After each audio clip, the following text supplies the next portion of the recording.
Hello guys, welcome back again on my YouTube channel study with awesome. मैं हूं आपका दोस्त हर्ष।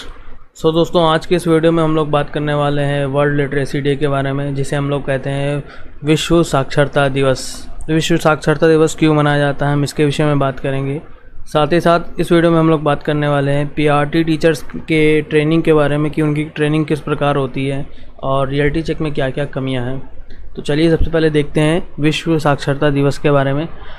दोस्तों, वर्ल्ड लिटरेसी डे जो होता है वो हर एक साल 8 सितंबर को मनाया जाता है, जिसका जो मेन मोटो है कि किस तरह से हम साक्षरता को बढ़ावा दे सकें और एक सस्टेनेबल माहौल क्रिएट कर सकें अपने आसपास। और 2020 में अगर हम इसकी थीम की बात करें तो इसकी थीम थी literacy teaching and learning in the covid crisis and beyond.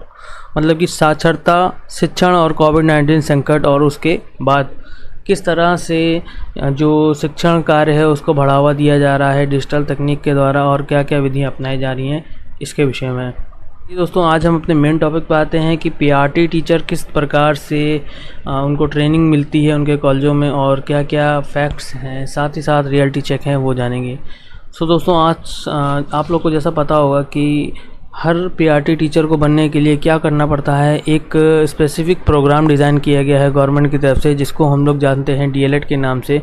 और ये एक प्रोग्राम करना पड़ता है, 2 साल का ये कोर्स होता है, जिसको करने के बाद आप लोग पीआरटी टीचर बन सकते हैं। ठीक है, पीआरटी का मतलब होता है प्राइमरी टीचर। इसमें सबसे पहला आप लोगों ने जान लिया कि डीएलएड प्रोग्राम होता है। सेकेंड पॉइंट है कि इंटर्नशिप फॉर ट्रेनिंग। क्या होता है कि हर एक सेमेस्टर में स्टूडेंट्स को इंटर्नशिप के लिए भेजा जाता है सरकारी कॉलेजों में, जहाँ पे वो लोग इसके नियम कानून सीखते हैं कि किस प्रकार से हम बच्चों को डील करते हैं वगैरह वगैरह। एंड फिर इसके बाद जब आपका डीएलएड कोर्स या फिर ये कोर्स कंप्लीट हो जाता है तो आप लोगों को कुछ एग्ज़ाम्स देने पड़ते हैं, जहाँ पे आपको अपनी योग्यता साबित करनी पड़ती है। और बेसिकली ये जो एग्ज़ाम्स होते हैं टेट और सीटेट वगैरह होते हैं। टेट को हम लोग बोलते हैं टीचिंग एलिजिबिलिटी टेस्ट और सीटेट एक सेंट्रल लेवल का टेस्ट होता है जिसको हम लोग कहते हैं सेंट्रल टीचिंग एलिजिबिलिटी टेस्ट। एक और पॉइंट है दोस्तों, यहाँ पे ये बताया गया है कि increasing number of seats per year by approving private colleges. So क्या होता है कि हमारी सरकार की जो स्टेट गवर्नमेंट होती है वो साल दर साल क्या करती है, कहीं ना कहीं प्राइवेट कॉलेजों में नंबर ऑफ़ सीट्स बढ़ाती है, उनको अप्रूव कराया जाता है जिससे कि सीट्स की बढ़ सकें और ज़्यादा से ज़्यादा मात्रा में पीआरटी टीचर आने वाले टाइम में लोग बन सकें। अब हम बात करते हैं रियलिटी चेक के बारे में। तो ये तो दोस्तों फैक्ट्स हैं। अब रियलिटी चेक देखते हैं इसके क्या क्या हैं। रियलिटी चेक में दोस्तों क्या होता है कि मैं बात करने वाला हूँ कुछ पॉइंट्स को लेके, जहाँ पे ट्रेनिंग से लेके और गवर्नमेंट के ज़रिए जो जॉब्स निकाली जाती हैं उसके विषय में मैं बात करूँगा। यहाँ पे मैंने ऑलरेडी कुछ पॉइंट्स लिखे हुए हैं जिनको मैं एक एक करके अभी क्लैरिफाई करूँगा। तो सबसे पहला पॉइंट है ओल्ड आइडियोलॉजिक मेथड ऑफ ट्रेनिंग।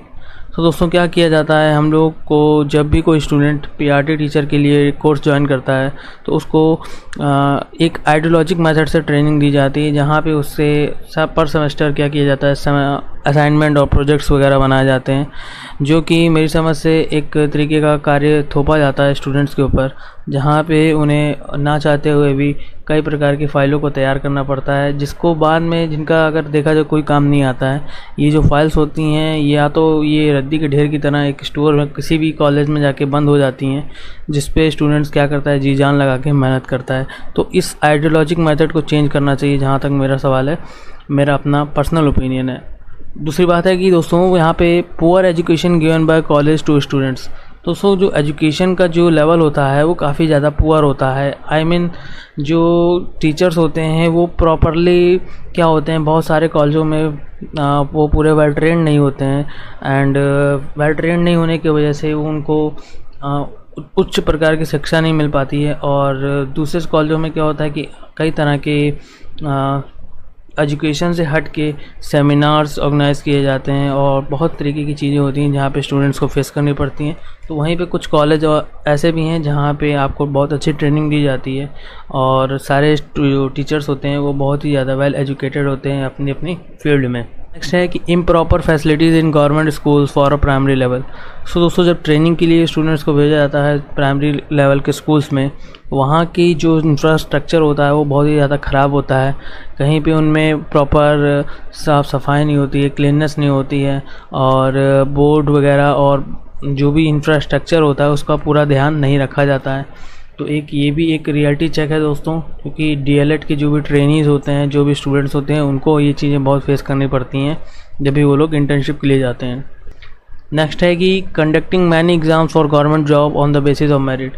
अब क्या होता है, जब आप पूरा अपना कोर्स ख़त्म कर लेते हो तो आप लोग को टेट सीटेट का एग्ज़ाम देना पड़ता है, जहाँ पे बहुत तरीके की मेरिट बनती है, मतलब ओवरऑल मेरिट बनती है, जिसमें आपका 30%, 10% हर तरीके से कैलकुलेट किया जाता है। और फिर उसके बाद कहीं पर रास्ता क्लियर होता है वैकेंसीज आने के बाद आपका ज्वाइनिंग पाने का।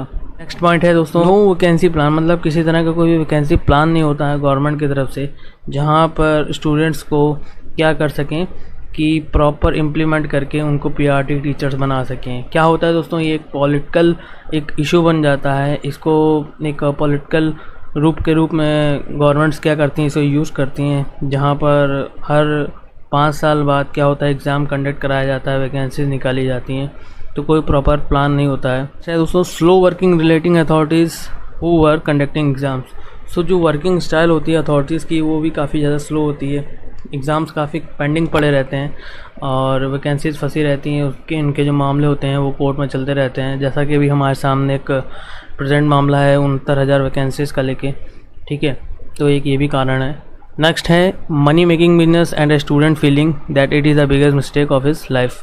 सो आज के टाइम में क्या है कि प्राइवेट कॉलेज इतने ज़्यादा हो गए हैं कि जहाँ पे फ़ीस के नाम पे एक तरीके से फोर्स किया जाता है, बाध्य किया जाता है, फ़ीस के नाम पे दी जाती है। सो ये एक मनी मेकिंग बिजनेस हो गया है, जिससे कि क्या होता है कि जब एक स्टूडेंट ये सोचता है कि भाई वो इस कोर्स को पूरा करके आगे पीआरटी टीचर बनेगा, तो वो होप खो देता है कहीं ना कहीं, क्योंकि उसके बाद उसको वैकेंसीज़ आने की कोई उम्मीद नहीं रहती है। और जब वैकेंसीज़ आती है तो पिछले 5 साल 4 साल में जो भी स्टूडेंट्स करके ऑलरेडी बैठे होते हैं, तो उनके साथ उसको कम्पीट करना पड़ता है, जहाँ पर उनकी तैयारी कहीं ना कहीं वो तैयारी में पीछे होता है। सो ऑब्वियस सी बात है दोस्तों, जो मेहनत करेगा वो नौकरी ज़रूर पालेगा, मगर यहाँ पे आपको कंपटीशन में हर एक तरह के स्टूडेंट्स मिलेंगे। सो अगर हम लोग देखें कि सरकार अगर इन बातों पे ध्यान दे तो हाँ, इतने बल्क में स्टूडेंट्स नहीं होंगे, जहाँ पे कंपटीशन भी कम रहेगा और किसी को इस तरह की फीलिंग भी नहीं आएगी। होप सो गाइज़, ये है, आपको ये वीडियो पसंद आई होगी। ये मेरा अपना पर्सनल ओपिनियन है, आपका ओपिनियन अलग भी हो सकता है। सो आप इस बारे में क्या सोचते हैं, आप ज़रूर कमेंट करके बताइए। मिलते हैं किसी नेक्स्ट वीडियो में, तब तक के लिए बाय बाय, टेक केयर।